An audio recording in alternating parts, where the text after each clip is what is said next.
Terima kasih ya buat teman-teman semuanya yang sudah mau mensupport dan mendukung channel Solusi Utang. Tadi pun saya sudah update video ya tentang ada modal ya.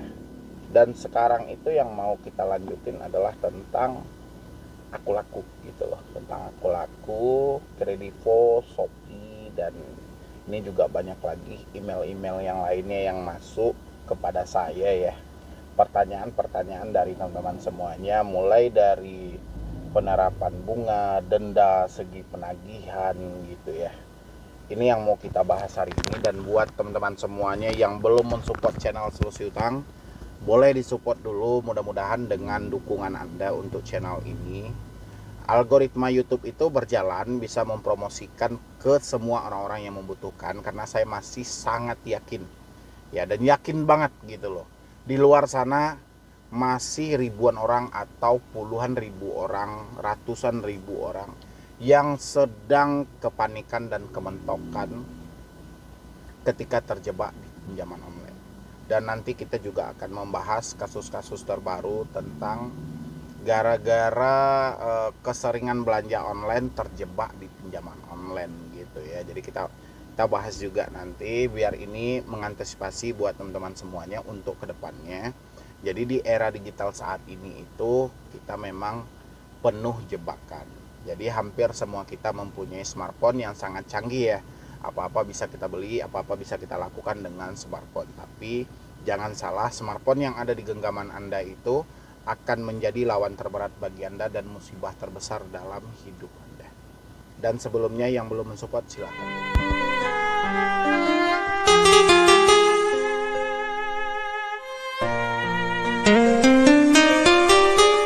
Yang EasyCash dan Shopee-nya dulu ya. Assalamualaikum, selamat pagi Bang. Oke, kita tidak sebutkan Bang. Ada rawatan pinjol, es pinjam, dan EasyCash. Saya mampu membayar es pinjam, saya akan bayar kurang 2 kali ansuran lagi. Tapi saya tidak mampu nih membayar EasyCash karena saya ambil 5,5 juta. Tapi pas pencairan saya cuma nerima 4,9 juta, harus mengembalikan 7,5 juta. Wow, luar biasa ya. Taruh aja 5 juta, 2 juta 500. 2 juta 500.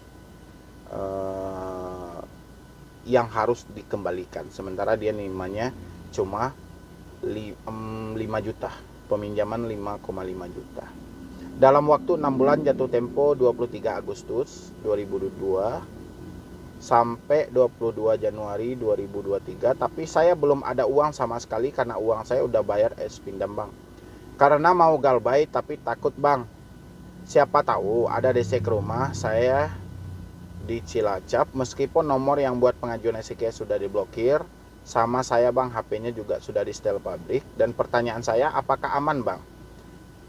Aman Bang, nggak didatangi DC dalam waktu 6 bulan atau 6 kali ansuran Bang? Terima kasih, mohon bantuannya. Oke. Terjebak di Shopee ya, dan EasyCash, dan dia berusaha nih menyelesaikan es pinjam. Sebenarnya dua-duanya harus diselesaikan, tapi apa boleh buat ya, kemampuan dari finansial dia tidak mampu lagi nih, tidak bisa lagi mengcover. Habis itu timbullah pemikiran dia ya, muncul pemikiran ini, pinjam 5,5 juta, pencairan 4,9 dan harus dibayarkan 7,5 juta, tapi dengan durasi 6 bulan kita bisa bagi ya. Kalau 500 per bulannya bunga yang harus dibayarkan dengan nominal cicilannya, rasa saya cukup luar biasa ya, cukup luar biasa. Sayangnya si debitur selalu sadar setelah hal ini terjadi. Ukurannya kan sejak awal kita pertanyakan ya. Dan ada juga, saya baru tanya nih Bang, baru tanya-tanya aja ya, dari aplikasi ini tiba-tiba langsung dicairkan ya. Kan ada juga kasus seperti itu. Cuma kalau bagi saya ya, harusnya si ibu ini sebelum meminjam ya, ini diwanti-wanti dulu. Tapi soal ini kan sudah terjadi. Kalau saat ini Anda kebingungan untuk melakukan pembayarannya, sementara keadaan sudah tidak memungkinkan, harusnya kan Anda bekerja dan berusaha. Tapi entah kenapa pemikiran Anda malah bertanyanya kepada mana tadi ya, kedatangan debt collector ke rumah ya. Ini udah nggak wajar, ya. DC itu, debt collector itu, dia mau ditelepon, mau di WhatsApp, mau di SMS, mau datang ke rumah, tujuannya sama. Sama-sama melakukan penagihan. Sementara PR Anda hari ini, uang Anda nggak ada. Anda menyatakan ketidakmampuan dan ketidaksanggupan dalam membayar ini. Berarti yang harus Anda pikirkan hari ini bukan DC datang ke rumah, tapi kayak mana Anda bisa mengumpulkan uang Anda dan menyelesaikan tunggakan dan tagihan yang ada ini. Kalau masih mampu, ya. Kalau tidak mampu dan di posisi inilah kita harus menerima resikonya, ya. Bukan lari dari kenyataannya. Kalau Anda bertanya, Bang, aman nggak, Bang? DC datang ke rumah nggak, Bang? Mau DC datang ke rumah, mau tidak datang ke rumah, sebenarnya itu bukan urusan kita. Urusan kita itu cuma satu, ada uang bayarkan, tidak ada uang ya sudah, berarti kita usahakan. Selagi kita masih berusaha, rezeki pasti ada. Tapi kalau kita sudah berusaha sedemikian rupa, rezeki tidak ada juga, kita apa boleh buat? Ya, yang penting jangan kita tambah-tambah pemikiran kita, beban pikiran kita dengan hal-hal yang tidak seharusnya kita pikirkan. Ya, DC datang ke rumah itu tugasnya yang diserahkan dari perusahaan mereka. Ya, kalau dia sudah ditugaskan ke tempat kita, ya dia datang aja. Kalau belum, ya belum gitu loh. Ya, bukan berarti kita harus memikirkan dia datang nggak, Bang, dia ke rumah nggak, Bang. Itu nggak penting. Ya, yang penting hari ini Anda berusaha penuhi kebutuhan hidup Anda, sisanya kumpulkan sedikit demi sedikit. Ya, nanti, Bang, membengkak, Bang, bunga plus denda. Oke, kita nggak pikirkan itu dulu. Kita fokus ke pokoknya aja dulu. Kalau dana Anda sudah terkumpul, negosiasi pokok yang terima. Kalau pihak aplikasinya mau, kita selesaikan. Kalau tidak mau, kita terima resikonya. Ya, gampang kan? Jadi kita jangan tambah lagi beban kita. DC datang lah, ini datang lah, ini datang. Ini menambah beban Anda. Ya, selagi Anda masih memikirkan, Bang, apakah DC datang ke rumah? Apakah ini aman-aman aja? Ya, perkara pinjol tidak akan pernah selesai dalam hidup Anda. Ya, karena kebanyakan musuh paling terberat kita adalah cara kita berpikir. Ya, kalau kita tidak memaksimalkan cara kita berpikir ini, kita bisa terlena dan kita bisa tumbang dalam permainan ini. Ya, saat ini semuanya sudah terjadi. Tinggal kita mampu nggak nih untuk memaksimalkan pikiran kita supaya tidak terlalu terhanyut ke habis sini. Itu lagi ada juga dari Aku Laku yang selalu katanya, ya, ini menurut versi dari si debetur, debt collectornya datang ke rumah tapi terkadang melakukan hal-hal yang tidak sesuai gitu loh. Ya, ini Aku Laku ini kemarin kan saya juga sudah pernah bahas itu. Dari segi denda nggak ada masalah, bunga nggak ada masalah, orang-orang tidak pernah komplain nih. Tapi dari segi penagihan ini luar biasa banget, ya, antara Kredivo dan Aku Laku. Seakan-akan ini dua pinjol yang sudah kebal dari hal itu gitu loh. Dan OJK seakan ya sudahlah gitu loh.